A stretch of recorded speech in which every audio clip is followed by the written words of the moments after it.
Hey everyone, how you doing? This is the Cyber Vehique Sana Gori. Welcome back to another show. And this is show number 2 related to Taino identity. Can you believe this? And I got a special guest again. Always makes a grand appearance. And this is Christopher Columbus right here. Say hello. Hello. And then I got a special guest again, and he's gonna, Columbus said he's a little bored, and there's not no goal for him. So we got Ponce de Leon. Hey, Ponce, say hello. Hello. All right. So I don't know. I'm a good guy. I'm not like Columbus. I say he needs company. So they'll be making some appearances later on. But wait, hold on. What's this? I have a Taino in my screen here. Wait a minute. Hold on. Who are you? I am Christina, also known as Inaru'irajashi. Whoa, wait a second. Hold on. We got some Taino words here. Can you please explain those names? Yes, so Inaru means woman and Irahashi who sings. Whoa, man. That's a beautiful name. That means you're a singer, huh? Yes, I am. Oh, man. What kind of singer? Tell me. Um, I'm Sorry. I'm an artist. I'm an artist. I do my own original stuff. And also I'm hired to sing and perform like at a lot of different places. Oh, man. That's beautiful. Okay. I don't want to lie right now. We know each other. And it's an honor to have you on the show. And I heard you sing. You have a wonderful voice. And one day I would love to get together. We could do the Taino calling song. That would be amazing. Oh, that would be amazing. Yeah, man, that would be cool. We gotta hook that up. Yeah. So, well, I like to thank you for answering the call. Your show number 2 related to one of our sisters here. Wow, my throat is messed up today. Sorry about that. So is Uh, mine. I know, man. We got winter changes right here in the city. Oh man. So basically, Elle was on the show. She's a fellow Arayeke tribal member. Yes. And she was mentioning about some cool stuff. So I'm glad I have you here so you can share your perspective. Does the Taino people exist? What do you think? You have an answer for that? Yeah, of course we exist. Of Oh course we man. exist. We didn't survive a whole genocide just to say that we don't exist. Oh wait a minute. You said genocide? Oh man, Columbus doesn't like that word. Okay, Oh, Columbus. all You right, can't Columbus. You you, you you go can't back to deny your it. you go back to your Um, grave now. but give us some evidence that because according to this historian, a lot of these majority of the historians they say that we were wiped out of the map. So what's your evidence? Well, first of all, the evidence is distinctly within our culture in particular. I mean, I know for myself in my family, they've always stuck to their indigenous roots, Mhm. and we're always practicing certain medicines, even certain spirituality. I know my family, for generations, for a lot of them, they grew up Catholic, but Mhm. there was always some sort of other kind of spirituality. I don't want to say Santeria, Okay. but my mom does like hint at that, especially on my father's side of you about bruja and stuff like that. Right. But I just think that our spirituality was like a lot different than other types of people who were practicing Catholics. And as I gotten older, I realized that was more tethered to the fact of our indigenous identity, and how we just always upheld that throughout the years. And, I know the DNA tests are so popular and everything like that, and everyone's like on the train with it. And, I didn't need a DNA test to know that, I'm definitely indigenous Puerto Rico, as they say. That to me means Taino, but I didn't need that DNA test to know that. I've been knowing that for a very long time, even way before the internet and all that kind of stuff. Like it was just something that was deeply rooted for generations. I mean, that's why I keep my hair long as possible and Oh, still that's the same beautiful. color, black. Like my Hmm. my father always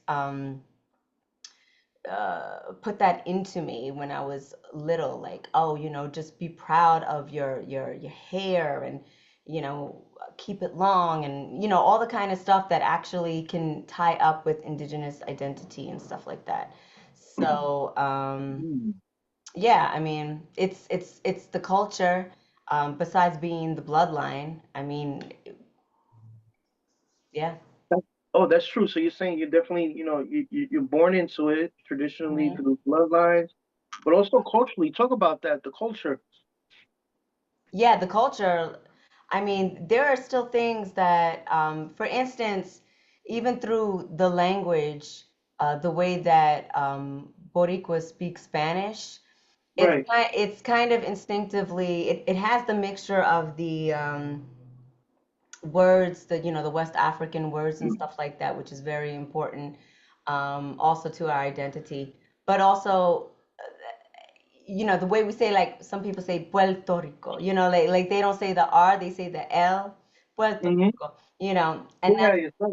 that's become like a distinct Puerto Rican thing, but that comes from back when Spain was trying to teach the Tainos the language, and the only thing that they had, the best resistance that they had was just putting in these little things. So they refused to be like, oh, Puerto. They didn't want to do it perfectly, like the way the Spaniards were like, you gotta say this perfectly. So they would do Right. little things like the L, put the L in it, Puerto, so as a Mhm. form of resistance. And as a result, like Yeah. that just kind of stuck with the Mhm. language and the discourse. So that's like the words that we use is like, and how we use it and how we phrase things is just like one way that there's still the Taino influence. I mean, and also forget about the other word like huracan, babacoa. Those are things that we like literally picked up: barbecue, hurricane, canoe, canoa, like that. Those are distinct Taino words. And it's Mhm. also, like I said, it's also in the spirituality of a lot of Boricuas.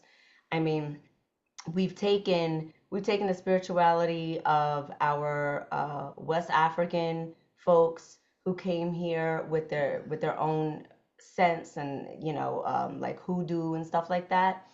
But what we don't understand is that a lot of our creation stories and the Taino aspect of it is also interwoven into the spirituality. So, things Right. that we've honored the land for generations. That's something that's distinctly, I almost feel like that's embedded in us because we were Right. of that land, for so long.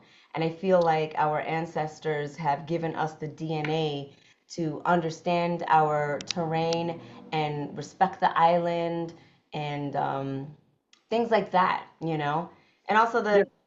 the things that we make food with, the idea of wrapping up um, food in various like leaves or other types of material.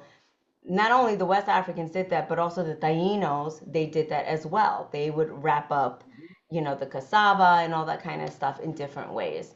Um, and the music, maracas, that's a Taino instrument. That's a distinct Taino instrument. Right. Ukwa, that's a distinct Taino instrument.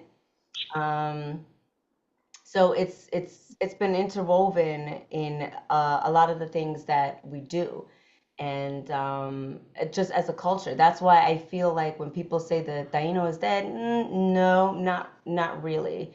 I don't believe that at all because if we're to go with that, then I guess like a lot of the nations here in North America, I guess they're dead. But Yeah. Exactly. Right. right, just because they have modern clothes, hey, and they have like modern technology, does it Mhm. mean that their culture is dead? Does it mean that the people are dead? No. It just means that they've adjusted to whatever life has brought. Interesting. Wow. Do you have any I mean, not to get so personal in the spirituality or anything like that, but do you have any focusing tools that you use that help to remind you or to help you become a better Taino person or inspire you? Is this some? Oh wait, okay. I think I have an answer, but let me.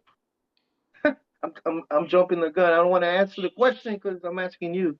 So, do you have anything that really inspires you to be to show the world you are Taino?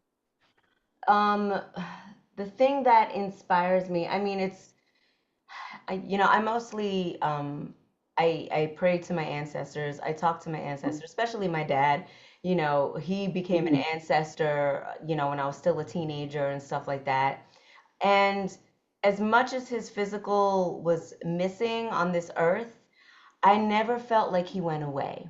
I always Right. felt like, because he knew me so well, and his love for me was just outstanding. I felt he never ever went away, and he was always there in my dreams. Like, he would come to me in my dreams to kind of Mm-hmm. confirm, validate, or like give me advice, even though he's not here physically. And I just highly believe that those are the whispers of my ancestors talking.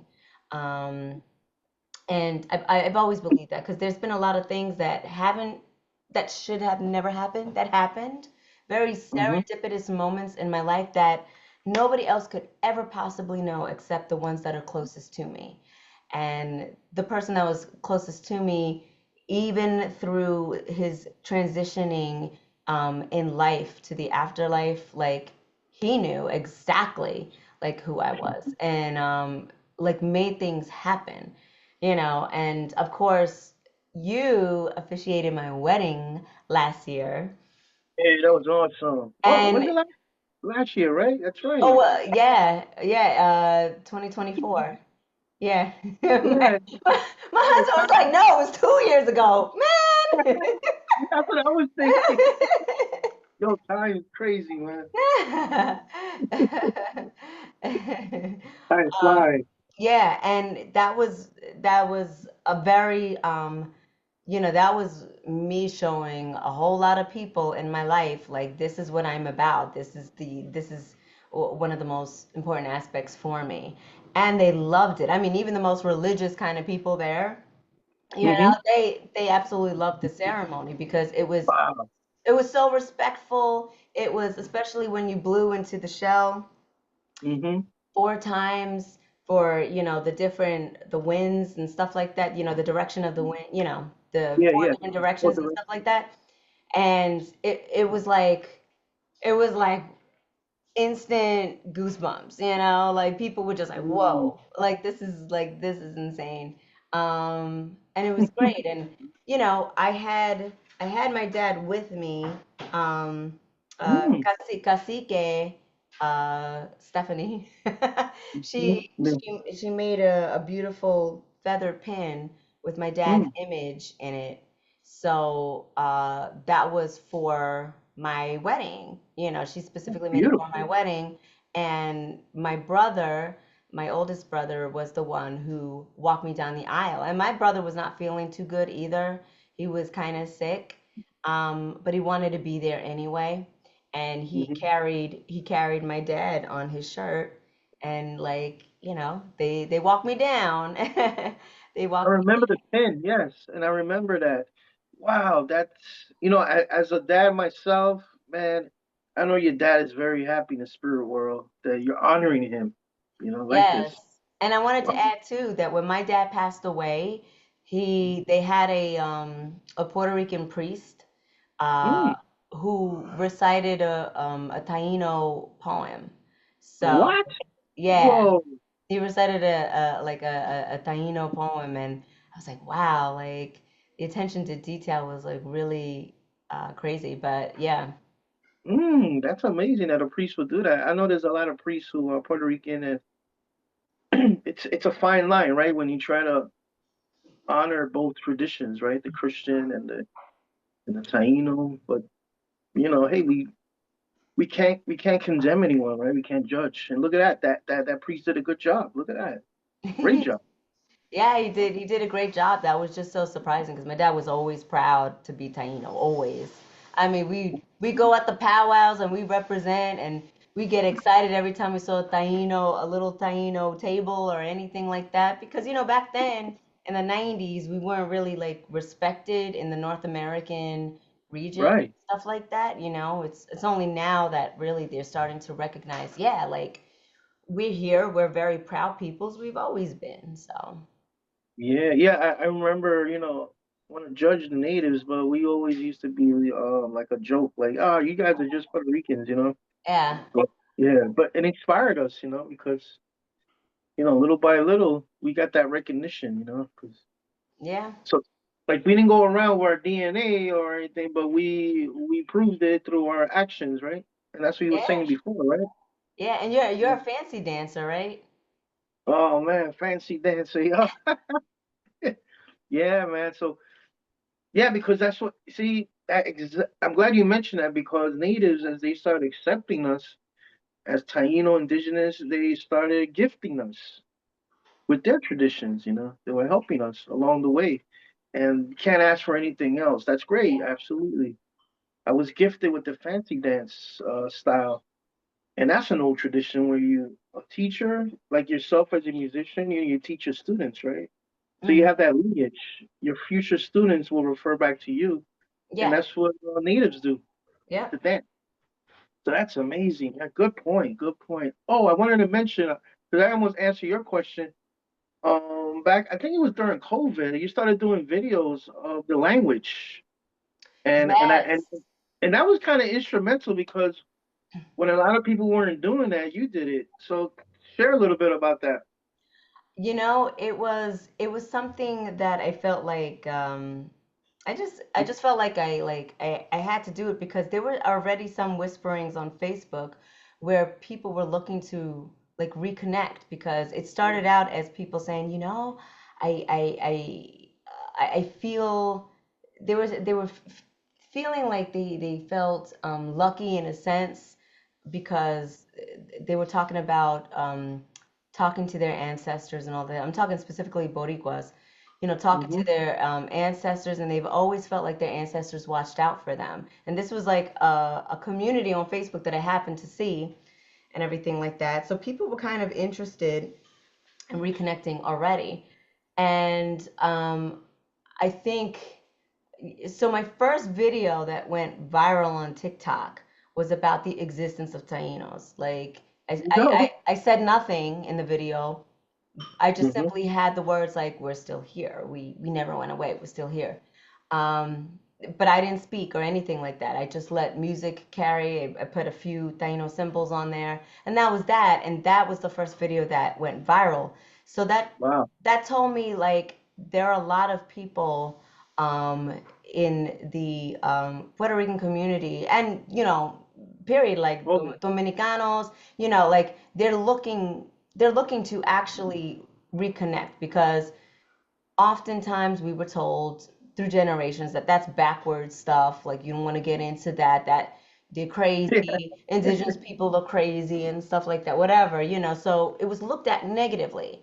And the thing that you wanted to be was like, sexy. Of course I want to be sexy, but like it's a but that was the thing that you had to strive for, as a Latina, right? You gotta be the Yeah. sexy Latina and stuff. And it was just like I think people were just like looking for um, something different about themselves, like tap into something that maybe they haven't touched upon because they weren't allowed Hmm. to. They were repressed in their emotions, in their spirituality, because there are a lot of Latinos who will shun their indigenous side for the Hmm. sake of whatever.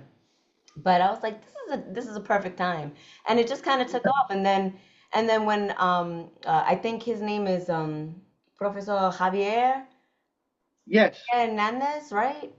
Javier Hernandez. Yep. Yes, and he had a whole book because he's been studying linguistically Hmm. all these words. Like he's found the Taino words that survived, and he's been just trying to, through his anthropology, just put together what the grammar would have sounded like, just judging, just based off of our cousins in the Amazon and Right. in other Caribbean regions who are they're still there to this day and they still have the language. And there's Hmm. the similarities as far as grammar within the Hmm. languages. So, like he was putting that together, and I was like, oh, that's just really interesting. So I started a little bit doing some of that. I still have his books. We were just piecing together sentences, useful sentences and everything like that. And Right. and that also went viral because I did like a little essay, not essay, but whatever, in the Taino language, the Bori dialect, as he called it, Right. Exactly. and that went viral. Even places like Hip Latina, they reposted it on their Instagram and everything like that. And Oh, a lot of wonderful. a lot of people resonated with that. And so it helped spark the whole movement, especially within our tribe, to and people who are better at teaching this, like El, um, to really just take it, soak it in, and create these books and everything like that. So Yeah, it blew up. It blew up. It was right after that. Yeah, I'm telling you, yeah, man. I want to it give was you, amazing. Like they just took it and they just went for it, and I think it's great. and I want to give you the props because I know back in the day, it was always, I guess, because social media wasn't really, wasn't around in the early '90s, and I Yeah. know a lot of groups were practicing the language, like Taino Nation Mm, and so on. But it was always so like private, We didn't do it publicly, and yeah. so when you use TikTok and all that, that was really powerful. It was like a virus. It spread like crazy, right? Yeah. Yeah, Yeah. and I want to underline public because a lot of I don't know, it's still around where we try to keep stuff private or secret. So, but Because the cat's out the hat. I know there's a lot of controversy too because there are other different tribal groups that are also Yeah, doing their own work and reconnecting.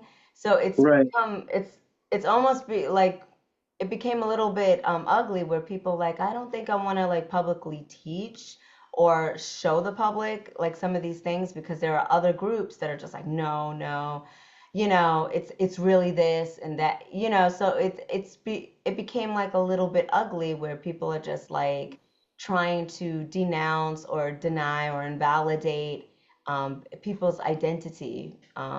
So I think a lot of people decided to just go very private with what they put out as far as a right. Tainos. You're right. That's a good point. Yeah, that's the human experience, right? There's always Yeah. stones and arrows being thrown at each other, but it's all about representing too. Hmm. But now, if Christopher Columbus was here, what would you tell him? um, Christopher Columbus. Yeah, yeah, he's listening. Christopher Columbus. Man, you were quite the degenerate. You were quite the degenerate. You lost your damn mind. Wow. Like, what happened on that boat along the way? Like, when did you go crazy? Because like that is just that is freaking wild. Just to hear the story. I mean, you even had the priests shook. You had the priests shook, and they're the ones who probably did the Inquisition, and you had them shook. They never seen anything like it. They're like, "Ay, Dios mío, I gotta report back to the queen because this is some crazy shit." Like, sorry. Yeah, it's all right. Isn't it? Even they were reporting back to the queen, and they're just like, That, "Pero yo no sé, I don't know, man. This man gone crazy. He gone crazy." you know what? That's a very good point because that was unheard of historically, where the priests would write the Pope and say, "Yo, these guys are off the hook. They are out of control. We refuse to listen to their confessions." right? Like That it was that bad. it was that bad. It was That that was bad. And these were the people, the instruments of forcing others to convert to Catholicism. And so imagine how bad the situation was where they were just like, ah, okay, yeah, yeah. yeah. It's true. And and Imagine and and and I think that's one of those seeds of extinction myth. It was so bad that yeah, they all died, and but for some reason, and I know the reasons. I mean, we can share a whole. We survived. Our ancestors survived, right? yeah, That because that are. we knew the terrain. We escaped in the mountainous regions, and Mm-hmm. um, of course, as with anything, when there's a wave of people, I mean, the island is only so big.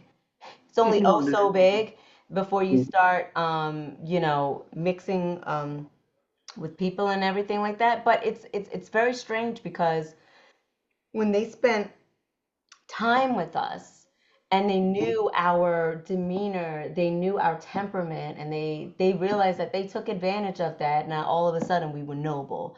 Oh, these are noble savages. They may be savages, but Yeah, they're noble. And then they go out and they're like, but we need bodies. We need bodies to dig up into these mines. We need bodies to cut down the sugar cane. And so, they invented chattel slavery and yep, invented a whole style of enslavement. And they made these excuses, this mental gymnastics about how the people in West Central Africa, oh, they don't love their kids the way we do, so it's okay. Literally dehumanize them, from the beginning and everything like that. And granted, there were traders who were Islamic, but they were African, they were black, who also were into trading in enslaved people and stuff like that. But often, like I said, they had no idea like what kind of industry that it was actually going to entail when they came right. to the Americas. But Mm, yeah, it's just our story is very complex, and I always advise people just be careful when you're telling our story, especially if you're outside the culture. Like, be very respectful of the nuances and complexities that are going on and everything like that. Because it is complex. Um, people will very. identify in very different ways on the island and everything like that, and the diaspora. Just it's very complex. I know personally myself, I've always identified as indigenous, Hmm. always. You know, Wonderful. yeah. So, but yeah, I'm rambling. That's all right. You're showing more evidence that the Taino people do exist. That's amazing. Well, we're gonna end the show now, and man, I really like to thank you once again. And where can people find you in your shows, or is there an email they can book you or something? Or Well, people can find me. I know I gave my government. I know I gave my government out there, but okay, my stage name is Mystina Sol, Mystina Sol, 2 words. But you can find me on Instagram. I'm with the group Cult Jam as the new lead singer. But you can find nice, me, yeah, you can find me on Instagram. You can find me on the Facebook, and yeah, just go on there and Mhm. chat with me, send me messages and all that good stuff. Wonderful. And maybe I'll get you next time. We can maybe we can do a live recording of Taino calling song. What do you think, man? Oh, that would be amazing. Oh, We got to make man. that happen. That would be amazing. Oh, let's do it, man. So listen, thank you once again, Christina, for being here. Mystina Sol, ¿verdad? Yeah, see? Oh, all right, man. Let's go for it. And what's your Taino name again? Inaru'irajashi. She who sings, right? Mm-hmm. Ah, wonderful, wonderful. All right, well, God bless you, Bomo Kwatukan, and I'll see you soon on the path, all right? All right. All right, peace out. Peace.